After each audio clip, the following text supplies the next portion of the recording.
नमस्कार दोस्तों, मैं क्वालिटी मैनेजमेंट कंसल्टेंसी की तरफ से बीरबल। मेरा यूट्यूब पे चैनल QMC के नाम से है। आज हम बात करेंगे procedure of new part development and APQP। तो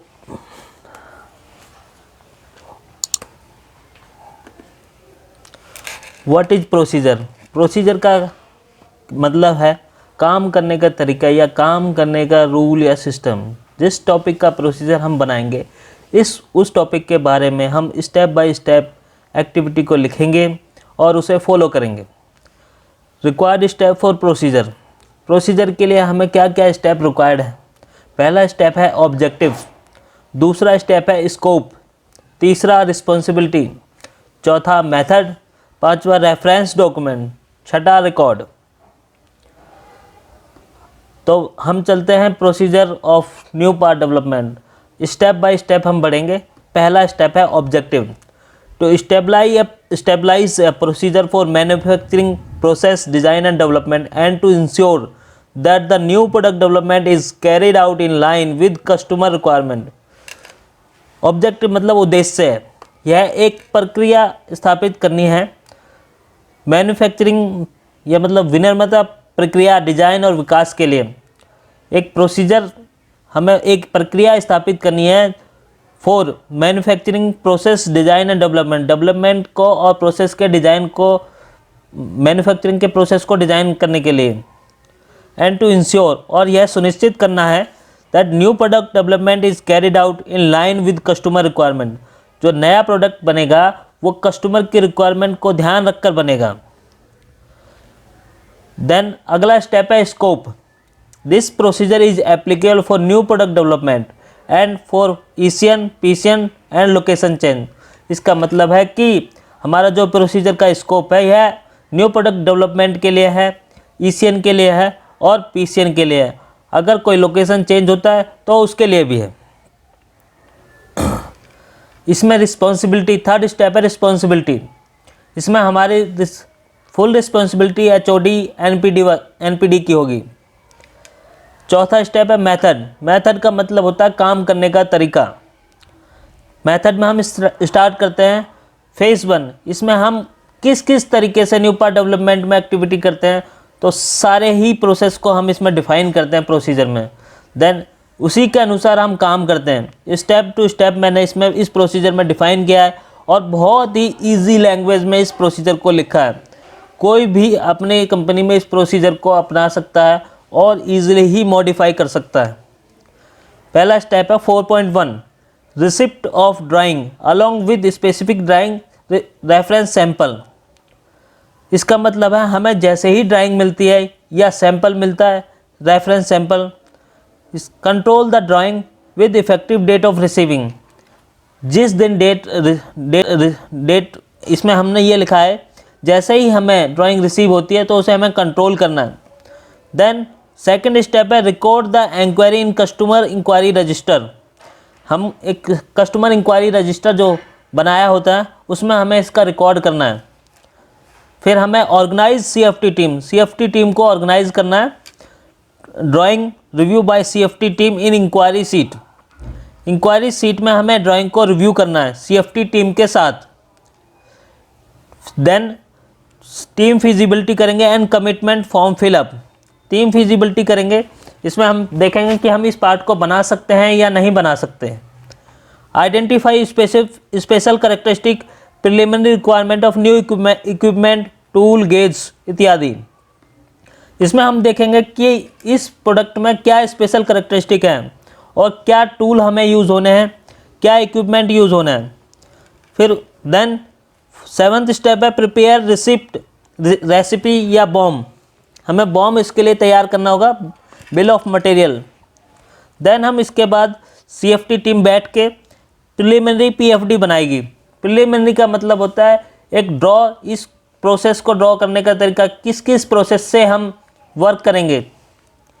prepare cost of part and sharing with customer. हम इसकी कोटेशन बनाएंगे, कॉस्ट ऑफ पार्ट, इस पार्ट की कॉस्ट निकालेंगे, देन हम कस्टमर के साथ शेयर करेंगे। उसके बाद हम इसकी एक्टिविटी प्लान, जैसे ही कस्टमर इसका फीडबैक देता है, कस्टमर ओके करता है, देन APQP एक्टिविटी प्लान बनाएंगे according with APQP matrix. APQP matrix के अनुसार हम इसका टाइमिंग प्लान बनाएंगे। अगली वीडियो में हम APQP मैट्रिक्स के बारे में डिस्कस करेंगे, देखेंगे APQP मैट्रिक्स क्या होता है और हम इसको कैसे बनाएंगे। 11th स्टेप है review with top management with MOM। हम टॉप मैनेजमेंट, इन सब स्टेपों के बाद टॉप मैनेजमेंट के साथ बैठ के ऊपर वाले सारे स्टेप्स को डिस्कस करेंगे। सेकेंड स्टेप है प्रोडक्ट डिज़ाइन एंड डेवलपमेंट। इसमें हम प्रोडक्ट का डिज़ाइन एंड डेवलपमेंट के रिगार्डिंग बात करेंगे। जैसे ही PO एक्सेप्ट होता है, कस्टमर ओके कर देता है, देन PO एक्सेप्ट होता है। उसके बाद हम टूल डेवलप करेंगे, टूल की डिज़ाइनिंग करेंगे, देन टूल डेवलपमेंट स्टार्ट कर देंगे। Feedback to customer tooling development plan, हम कस्टमर को feedback tool development plan share करेंगे और कस्टमर से फीडबैक लेंगे कि यह ओके है आपके पार्ट के रिगार्डिंग। देन टूल डेवलपमेंट के लिए टूल को भेज देंगे। उसके बाद टूल रिसीव होता है and development initial process parameter to define. Problem update in history card, अगर कोई प्रॉब्लम हमें इसमें मिलती है तो हम उसे अपडेट करते हैं। Tool trial and inspection report and correction, tool का ट्रायल करते हैं and inspection report and correction करते हैं। टूल का ट्रायल लेते वक्त हमें अगर कोई प्रॉब्लम ऑब्जर्व होती है तो हम उसको करेक्ट करते हैं। Prepare sample inspection report, sample inspection report को तैयार करते हैं टूल ट्रायल के वक्त। देन इन एक्टिविटी के साथ हमें प्री लॉन्च कंट्रोल प्लान बनाना है। नाउ हम अब टॉप मैनेजमेंट के साथ दोबारा मीटिंग करेंगे सेकंड फेज़ के ख़त्म होने के बाद। अब हम चलते हैं थर्ड फेज़ पे, process design and development. Process design and development में हम देखेंगे sample submission with IR initial report and MTR material test report to customer. जो सैंपल हम बनाएंगे उसको कस्टमर को प्रोवाइड करेंगे। ये सैंपल हम अगर टूल वाइज बात करें, हम अलग अलग इंडस्ट्री में होते हैं। सैंपल एक टूल से भी बनता है या फिर प्रोटोटाइप एक्टिविटी के थ्रू बनता है, ये डिपेंड करेगा मैन्युफैक्चरिंग यूनिट के अनुसार। देन हम पैकिंग स्टैंडर्ड बनाएंगे। उसके बाद FMA को तैयार करेंगे, PFMA को। फिर review of PFD control plan PFMA। अगर कोई प्रॉब्लम आती है तो हम इसमें कापा बनाएंगे and update in PDCA seat. PDCA seat में हम अपडेट करेंगे। ऑपरेटर को ट्रेनिंग देना है और WI बनाएंगे एंड न्यू पार्ट डेवलपमेंट की। थर्ड फेज़ ख़त्म होता ही इसके बाद हम थर्ड फेज़ की MOM करेंगे, टॉप मैनेजमेंट के साथ बात करेंगे इसकी। अब हम चलते हैं फोर्थ फेज़ में। फोर्थ फेज़ में क्या होता है, हमने जो कस्टमर का फीडबैक मिलता है, कस्टमर अगर फीडबैक ओके देता है तो हम पायलट लॉट को स्टार्ट करते हैं। Start pilot lot, then process audit. Pilot lot जब हम बनाते हैं तो उसी फेज़ में हम प्रोसेस ऑडिट को करते हैं। देन सैंपल इंस्पेक्शन रिपोर्ट दोबारा बनाते हैं सैंपल पायलट लॉट के लिए। Conduct of MSA, pilot lot के टाइम पे हम MSA को कंडक्ट करते हैं, SPC को करते हैं, PFD control plan and PFMA को रिव्यू करते हैं। कुछ चेंजेस तो नहीं है सैंपल एंड पायलट लॉट में। चेकिंग एड्स इसमें डिफाइन करते हैं जो इंस्ट्रूमेंट हमारे यूज़ हो रहे हैं। देन हम submit pilot lot with PPAP document. जब हम पायलट लॉट को सबमिट करेंगे तो हम PPAP डॉक्यूमेंट को तैयार करके करेंगे। इसी के साथ फोर्थ फेज़ ख़त्म होता है और हम लास्ट में MOM करेंगे टॉप मैनेजमेंट के साथ फोर्थ फेज़ के एंड में। अब हम चलते हैं फिफ्थ फेज़ में, feedback assessment and corrective action. Pilot lot का हमें फीडबैक कस्टमर देता है। अगर फीडबैक ओके होता है तो हम प्रोडक्शन को स्टार्ट करते हैं, तो हम उसे प्रोडक्शन को SOP में कन्वर्ट कर देते हैं। After acceptance of pilot lot schedule given by customer, pilot lot के एक्सेप्टेंस के रूप में हमें कस्टमर शेड्यूल भी दे देता है, which would be consider as acceptance of pilot lot by customer. इसको हम कस्टमर के एक्सेप्टेंस को मानते हैं। देन हम process audit will be conduct after same day of SOP, हम प्रोसेस ऑडिट को कंडक्ट करते हैं। और पायलट लॉट के प्रॉब्लम हमें मिलती है तो हम प्रॉब्लम हिस्ट्री सीट में अपडेट करते हैं PDCS सीट के साथ और कापा बनाते हैं।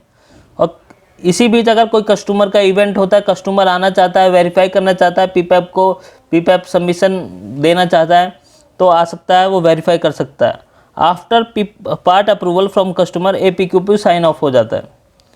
Update TGR and TGW, thing gone right and thing gone wrong को हम अपडेट करते हैं। फिर इसी के साथ हम 5th फेज को भी एंड करते हैं और टॉप मैनेजमेंट के साथ रिव्यू करते हैं। धन्यवाद दोस्तों।